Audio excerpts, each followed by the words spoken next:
이제 DLS 한번 좀 알아보고 싶어서요. 오래간만에 이자가 안 보이네요, 여기는. D로 바뀌었어요. D로 바뀌었어요. 네.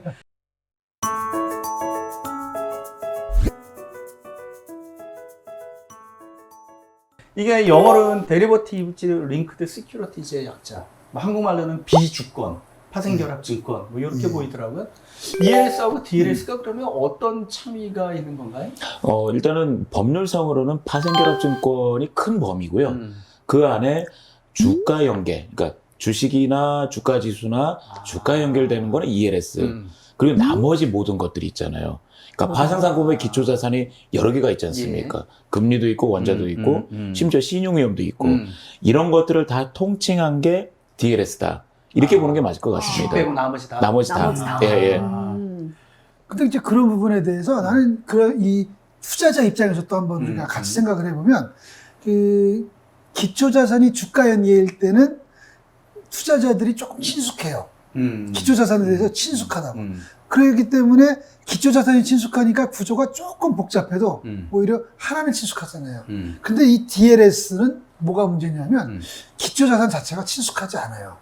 일반인들이 보면. 그렇죠. 일반인들이 볼 때는 네. 주가 연계가 아니기 때문에 친숙하지 않아요. 금리, 미국 국채, 뭐 국채 간의 수익률 차이, 신용위험 이런 건 사실 친숙하진 않아요. 그러다 보니까 이게 친숙하지 않은 기초자산, 친숙하지 않은 수익 구조 이런 문제가 좀 있는 거고요. 잘 모르니까. 그렇죠. 근데 그러다 보니까 그 다음 단계는 뭐가 되냐 하면 기초자산이 친숙하지 않으니까 투자자들은 무엇을 원하냐면 원금 보장 또는 사실상 원금 보장. 그러니까 매우 높은 확률로 원금이 보장되는 구조를 원하는 거예요.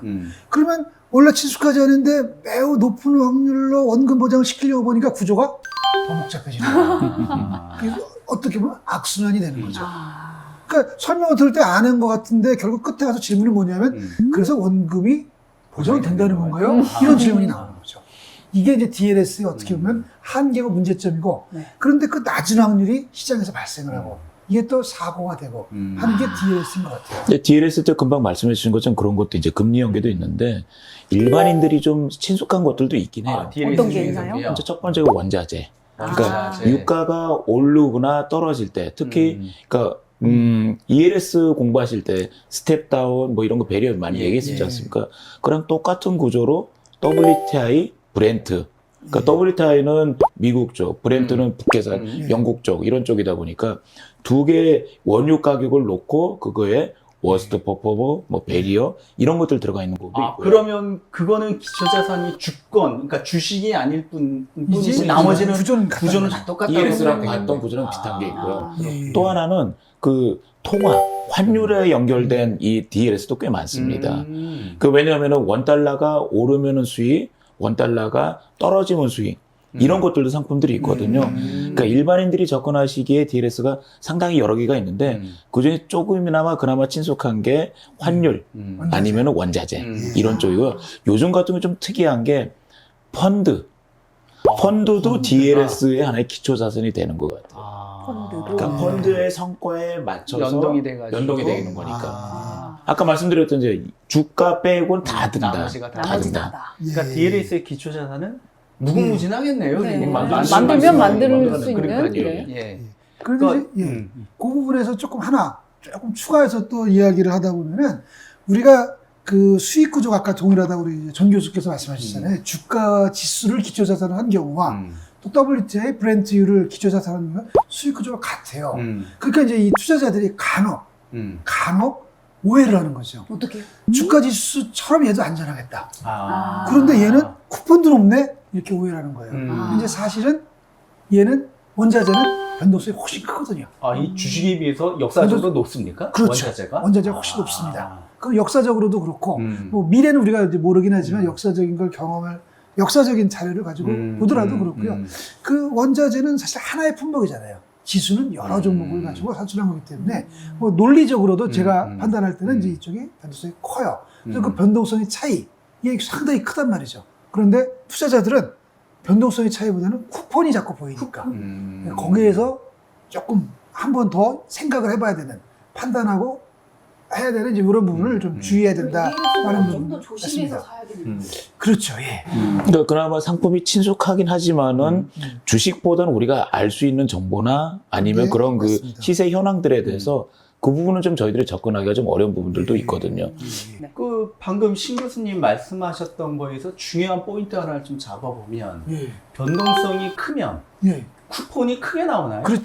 아. 그게 이제 변동성이 크다는 얘기는 또 음. 손실 위험이 크잖아요. 그러면 낙인 베리어가 만약에 35% 하락했을 때 손실이 발생할 수 있어요. 35% 하락했을 때 낙인 품매도 이러면 주가 지수는 변동성이 작으니까 35% 하락할 확률이 적죠. 그런데 원유는 짧은 기간에 50%도 바뀌거든요. 아. 그러면 얘는 35% 하락할 확률이 훨씬 크죠. 하락할 확률이 크다는 것은 옵션 가격이 비싸다는 거죠.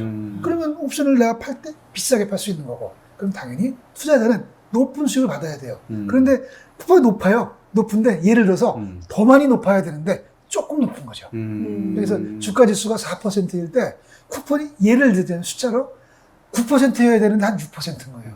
그러면 이거는 4%보다 절대값이 높지만 사실은 비싼 거죠. 여기서 우리 변동성에 한번 좀 알아봤던 네. 개념 이렇게 다시 한번 생각해 보면 변동성이 크다. 예. 변동성이라는 건 불확실성의 얘기였었고 그렇죠. 불확실성이라는 게 리스크였었고 예. 등락의 그거를 정도. 그거를 이렇게 대비해서 생각해 보면 그 ELS든지 DLS든지 거기에 제시되는 쿠폰 이자 뭐 하여튼 그 제시되는 쿠폰이 높다 그러면 요거는 그 기초 자산의 변동성이 큰 거고 예. 그 변동성이 크기 때문에 좀 불확실성이 꽤나 있는 이런 그렇죠. 상품이라고 손실 볼 수가 가능성이 있는 큰. 거예요. 그러니까요. 예, 예. 아, 네. 이게 높다고 단순하게 좋은 거다 이렇게 보기엔 되게 어려운 상품입니다. 네, 그렇죠. 그렇네요. 뒤에서 말씀하시면서 이 기초자산에 여러 개가 있다. 거기에다가 변동성까지 같이 나오다 보니까 상당히 좀 중요한 부분들을 좀 네. 말씀해 주신 것 같아요. 퀴즈 하나 드려야 네. 되겠죠? 그러면 DLS 중에 펀드도 DLS로 만들 수 있다. 그러니까 펀드가 DLS의 어떤 기초 자산이 될 수 있다, 없다? 있다. 있다. 네. 그래서 아까 말씀드렸던 것처럼 펀드의 성과도 DLS의 어떤 기초 자산으로 만들어낼 수가 있기 때문에 그런 것들도 많이 활용을 하고 있습니다. 네. 그러니까 펀드의 수익률을 그대로 이제 복제해갖고 올라간다고 보면 되는 거죠. DLS로. 심지어는 헤지 펀드의 성과를 DLS로 만들어낼 만들기 수 나름이네요. 있겠죠. 만들기 나름이니까. 그러니까 DLS의 이런 기초 자산은 정말 이제 만들면 만들수록 네. 계속 나올 수가 있는 거네요. 다만 기초 자산에 대해서는 방금 이제 신 교수님 말씀하셨던 것처럼 변동성에 대한 부분은 좀 확인할 필요가 있고 네. ELS에 비해서 조금 뭐 쿠폰이 높다 그러면 요거는 왜 높은지는 한번 좀 따져봐가지고 예. 나의 위험도에 맞느냐 이런 이제 상품 선택 요런 기준을 좀 잡아야 될 필요가 있다. 맞습니다. 네. 이렇게 좀 정리할 수가 있을 것 같아요. 예. 정말 DLS에 대해서 잘 알아봤습니다. 네.